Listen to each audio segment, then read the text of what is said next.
Our Old Testament lesson comes from the book of Deuteronomy. And this morning, in this book of Deuteronomy, which actually comes a little bit before comes after the Ten Commandments are given, it talks about, so to speak, in a courtroom setting, how or a means of determining truth within witnesses. And this passage comes from Deuteronomy chapter 19, verses 15 to 21.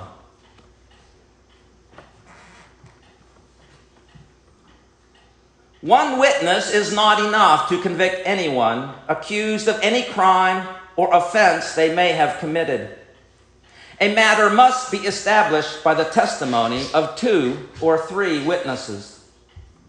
If a malicious witness takes the stand to accuse someone of a crime, the 2 people involved in the dispute must stand in the presence of the Lord before the priests and the judges who were in office at the time.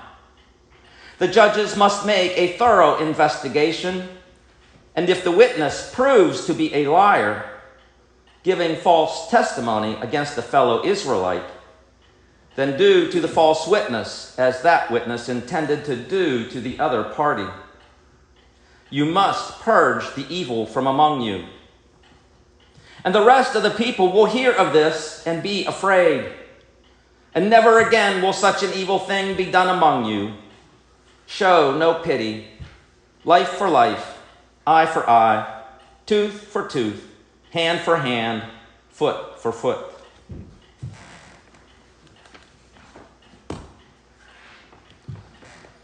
Our New Testament reading comes from the book of James. As many of you probably, and I think I've mentioned it before, is that the author of this book, James, is an older brother, or we believe an older brother of Jesus. Certainly a brother of Jesus. And in this particular passage, I'm sure it's one we've all heard many times before.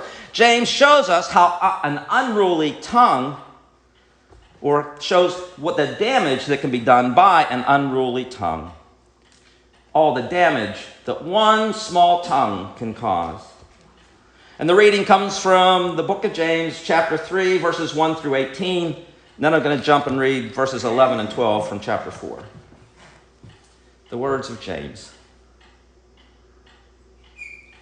Not many of you should become teachers, my fellow believers, because you know that we who teach will be judged more strictly. We all stumble in many ways. Anyone who is never at fault in what they say is perfect, able to keep their whole body in check. Now, when we put bits into the mouths of horses to make them obey us, we can turn the whole animal. Or take ships as an example. Although they are so large and driven by strong winds, they are steered by a very small rudder wherever the pilot wants to go. And likewise, the tongue is a small part of the body, but it makes great boasts. Consider what a great forest is set on fire by a small spark. The tongue also is a fire, a world of evil among the parts of the body. It corrupts the whole body, sets the whole course of one's life on fire, and is itself set on fire by hell. All kinds of animals, birds, reptiles, and sea creatures are being tamed and have been tamed by mankind, but no human being can tame the tongue. It is a restless evil, full of deadly poison. With the tongue we praise our Lord and Father, and with it we curse human beings who have been made in God's likeness. Out of the same mouth come praise and cursing. My brothers and sisters, this should not be. Can both fresh water and salt water flow from the same spring? My brothers and sisters, can a fig tree bear olives, or a grapevine bear figs? Neither can a salt spring produce fresh water. Who is wise and understanding among you? Let them show it by their good life, by deeds done in the humility that comes from wisdom. But if you harbor envy and selfish ambition in your hearts, do not boast about it or deny the truth. Such wisdom does not come down from heaven, but is earthly, unspiritual, demonic. For where you have envy and selfish ambition, there you find disorder and every evil practice. But the wisdom that comes from heaven is first of all pure, then peace-loving, considerate, submissive, full of mercy and good fruit, impartial and sincere. Peacemakers who sow in peace reap a harvest of righteousness. And brothers and sisters, do not slander one another. Anyone who speaks against a brother or sister or judges them speaks against the law and judges it. When you judge the law, you are not keeping it, but sitting in judgment on it. There is only one lawgiver and judge, the one who is able to save and to destroy. But you, who are you to judge your neighbor? And this is the word of the Lord. Thanks be to God.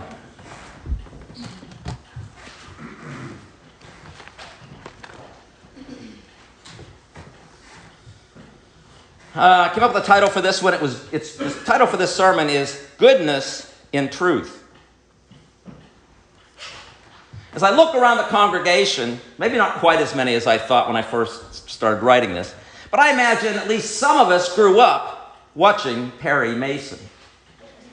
I didn't watch it during its regular time on the evenings. That had already gone off the air, but boy, it was on reruns all the time. It was one of those week afternoon that showed up in reruns Monday through Friday. We used to watch it a lot. I was a fan. I've always loved courtroom, police-type shows. As I've mentioned before, I'm also a fan of a similar type of show, not exactly, but kind of very similar format to Perry Mason. Because remember, he was the lawyer, but he also had detectives and worked with police. Well, he also had another show which ran for 20 years, and I'm sure most of us have at least seen it, and it's always on reruns, Law and Order. Both of those work on the same premise. These shows were about finding the truth. And the place that truth was sought out was in a courtroom.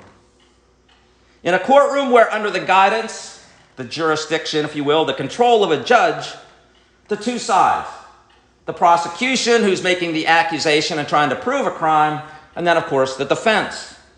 Both present their arguments and the evidence, which is the proof to support their claims. And when they make claims in court, they have to have proof that verifies and backs up what they say is true. And of course, as the trial comes to an end, depending on the nature of the trial, whether it's being judged by the judge or by a jury, whoever has that responsibility determines what is the truth. And so in our society, especially in, we'll call it a democratic society, we count on courtrooms to determine truth within a system where there are debates and arguments. Of course, we know it is not a perfect system. As a criminology major who took some criminal law courses, we know the court system operates under one basic premise: that it is better that 100 criminals go free than one innocent person is convicted. But we still know it is not a perfect system. Sometimes the innocent are convicted and often the guilty go free. But it is still the best means that humans have of determining truth in any situations. And this is a system that lies at the core of our Constitution, of how we, guided by our forefathers, have decided and built the structure through which we live together for the common good in one society. And so it is that the courtroom is the place we turn to weigh evidence and determine as much as humanly possible what is true. And courtrooms are important because that is, as I mentioned, where we find common good. We determine the common good, not only in specific cases of an individual against an individual, but even in broader issues that impact our whole society. But this courtroom setting is actually the setting for this 9th commandment. Thou shalt not give false testimony against your neighbor. Which, that's the NIV version. Others would say give false witness. They both mean basically the same thing. Giving information or testifying on or for or against an individual. That we are not to give false witness against our neighbor. We have this commandment because of the importance of determining truth, not only between individuals, but within our society, so that we have a framework, a common truth upon which we live in, hopefully, harmony together.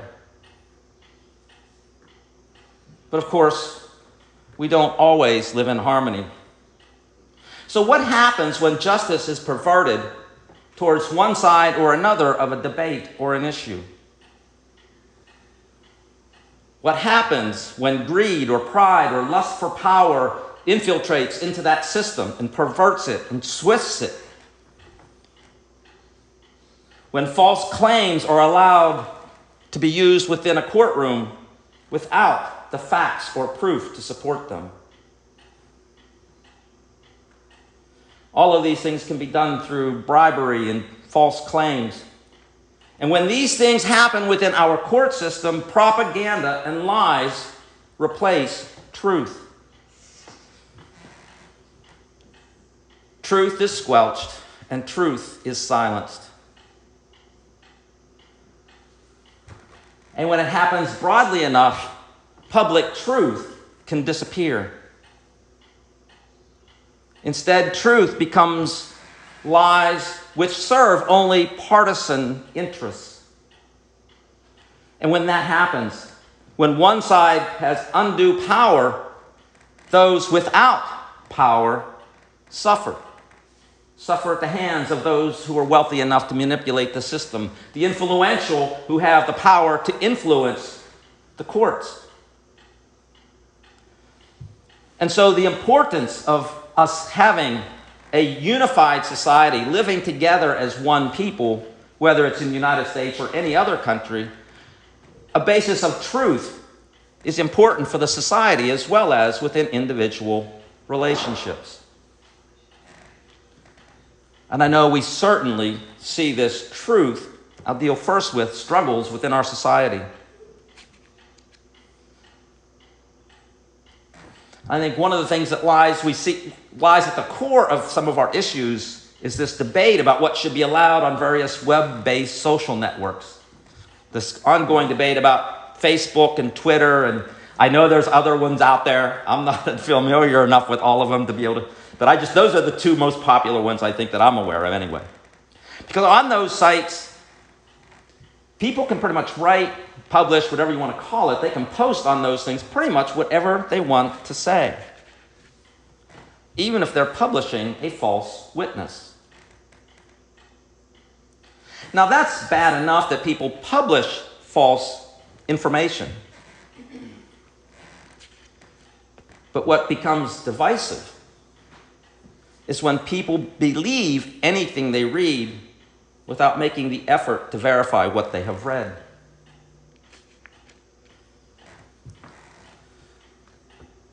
Often people read articles or hear stories from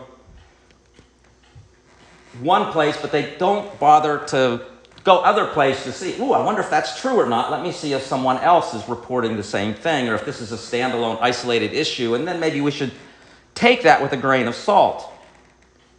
But let me give you one example from my own life.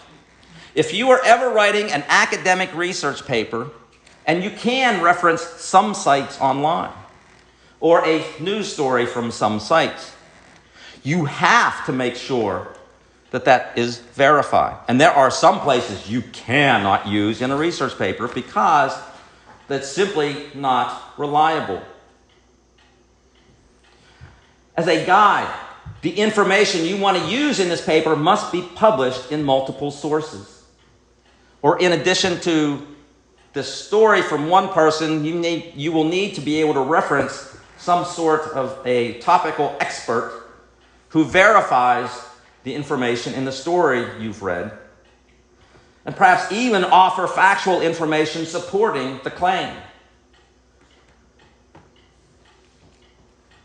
Writing a paper like that, we had to validate everything we included in that paper.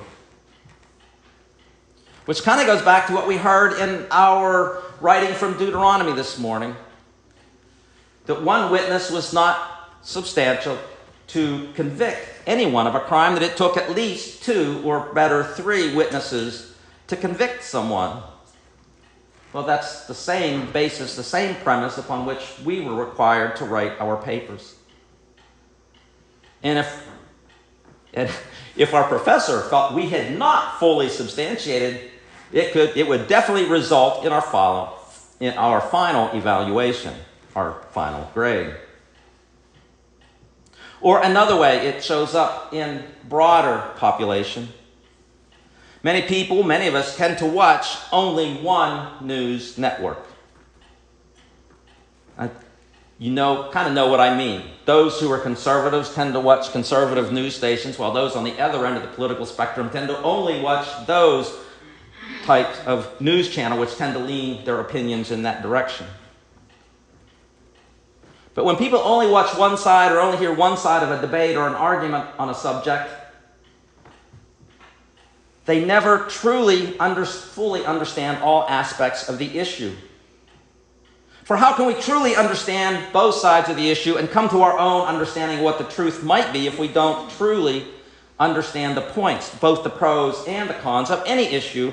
But if we only listen to those who tell us what we want to hear, who tell us why we want to see or why we favor one side or another of an argument, then we don't really understand fully the debate itself until we hear the other side. And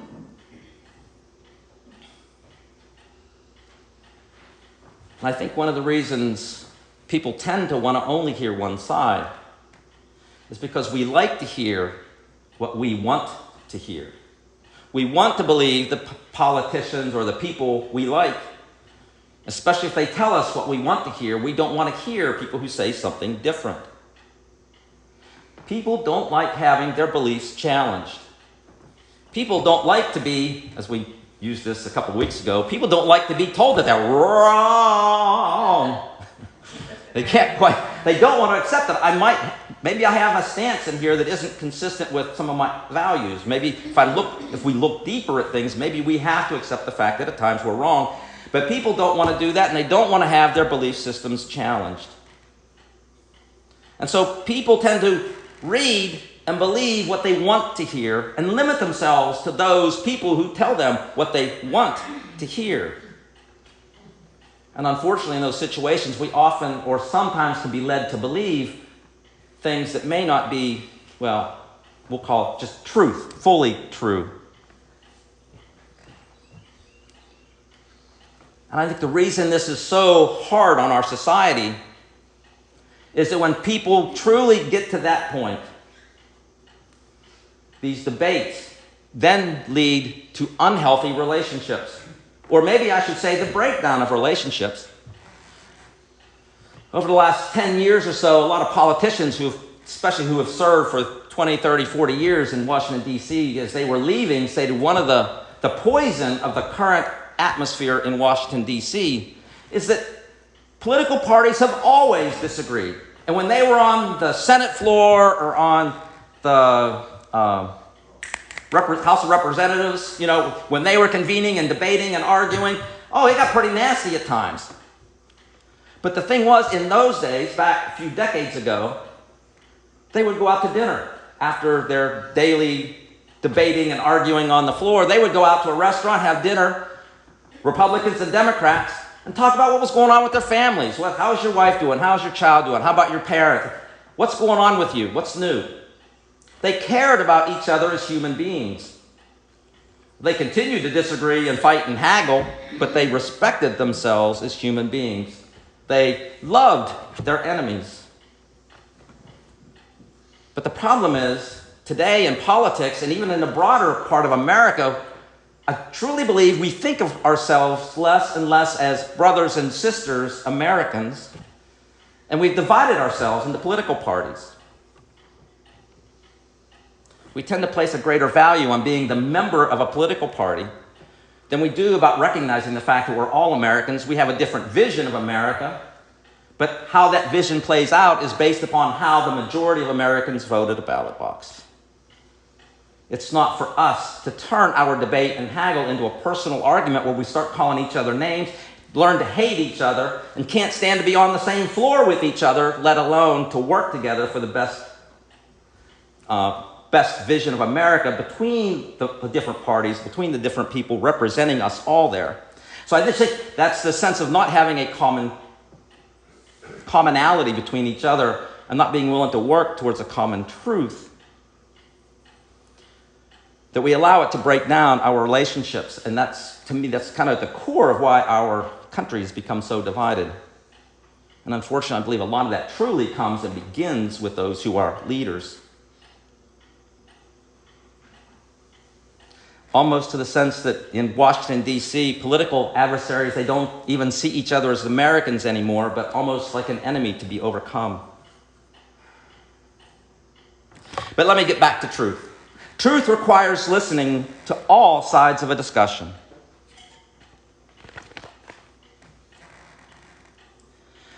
Not only across society, but even in personal relationships. I know most of us have heard this before. In the 1600s, I had to look this up, so I wasn't sure who wrote it. A man named John Donne, D-O-N-N-E, he's an English author and poet, wrote this line. I'll read it the way he wrote it, then I'll read it again kind of the way we would translate it today. He wrote then that no man is an island unto himself. Of course, today we would translate that no person is an island unto themselves. This means we don't live independent and free without any impact from or upon the people we live around. It actually means that we are all interconnected with one another and with God. And because we are interconnected, the quality of one life impacts the quality of the other lives in the community immediately around them. And depending on how you reach out to others farther beyond your community, it can impact their lives as well. Not only does how we treat others matter, but as this commandment portends about not offering false witness, what we have to say about others matters as well. And I think we all sense it right here in the congregation on Sunday mornings when we do our joys and concerns. When we announce that a member of our community is suffering, whether an illness, the loss of a beloved family member, I can almost feel in the community that between all of you, there's almost the shoulders drop a little bit and we begin to feel empathy for that person. And our hearts go out to them. Or if, on the other hand, if we hear that someone perhaps was struggling with cancer and they're cancer-free, it goes the other way. People's eyes get a little wider, and you can see they almost have a more cheerful attitude within the sanctuary. The whole attitude can change in just a few moments. That the effects of one member of the congregation changes the attitude. What's the word I want? Whether we're happy, how happy we are, or sad, all that changes on the news of one person. We are affected too when half-truths, we'll use gossip for this, whether they're kind of exaggerated stories or simply things that maybe, if you're going to say something, say it in front of the person. We don't need to be saying it behind their backs, so we'll call it gossip. When half-truths or gossip is spread within the community, it can kind of have the same impact on the community. And so we are always called to seek truth, as we heard from Deuteronomy, for it can inflict pain. And it has an impact, not only among ourselves and the relationships, but can extend beyond the community. As we heard from James saying that the tongue can truly spread information and stories that can hurt people and communities as well. Gossiping, spreading half-truths, is the opposite of Christian living. Which I remember something I was told when I was young, and if you know it, you can kind of join along. It's not always easy to live by, because I will tell you that sometimes gossip can be fun. But the saying goes something like this: if you have nothing good to say about someone once told me, then shut up! It actually goes, if you have nothing good to say about someone, then do not say anything. And that's kind of the gist behind this aspect of the ninth commandment, which is kind of how they understood the commandment back in the 1500s when the Westminster Larger Catechism was written. And among other things, the write-up on what we are called to do says to strive to speak the truth, and only the truth, from the heart, sincerely, freely, clearly, and fully. And this is really hits the gossiping part of it. Always maintaining a charitable, I guess you could put positive, esteem of our neighbors. Loving, desiring, and rejoicing in their good name, while sorrowing for and covering of their infirmities, which I translate that as forbearance or tolerating their infirmities, while acknowledging their gifts and their graces. Kind of like, let's tolerate the bad, because focus instead on the good. So let me read that one more time. That we are to strive to speak the truth, and only the truth, from the heart, sincerely, freely, clearly, and fully. Always maintaining a charitable esteem of our neighbors, loving and desiring and rejoicing in their good name, while sorrowing for and covering of their infirmities, while acknowledging their gifts and values. But what exactly does that mean for us? Well, let me close with this. We always and only speak the truth. If you hear or read something you are unsure of, then seek out the truth. And do it from reliable sources. If you hear gossip, go to the person. But learn and speak the truth, and as you hear in those courtroom dramas, speak the truth, the whole truth, and nothing but the truth. They would say, so help you God. I think we could also say, with God's help. It's kind of will you tell the truth? Yes, with God's help. Because we all struggle with that, as James said about the tongue. Sometimes the tongue has a mind of its own. And in the midst of all of this, is we have to remember that none of us, not one of us, is perfect. We all have faults of our own. We all need people to tolerate us a bit.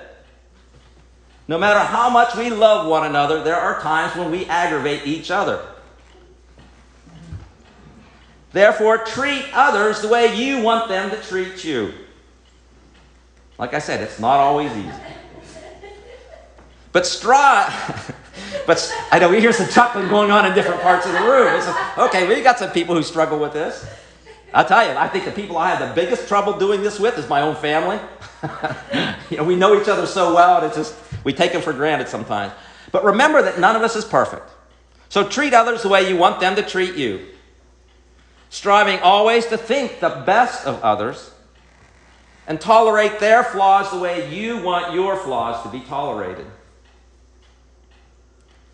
And focus on their positive traits and gifts that they bring to your life and to the community.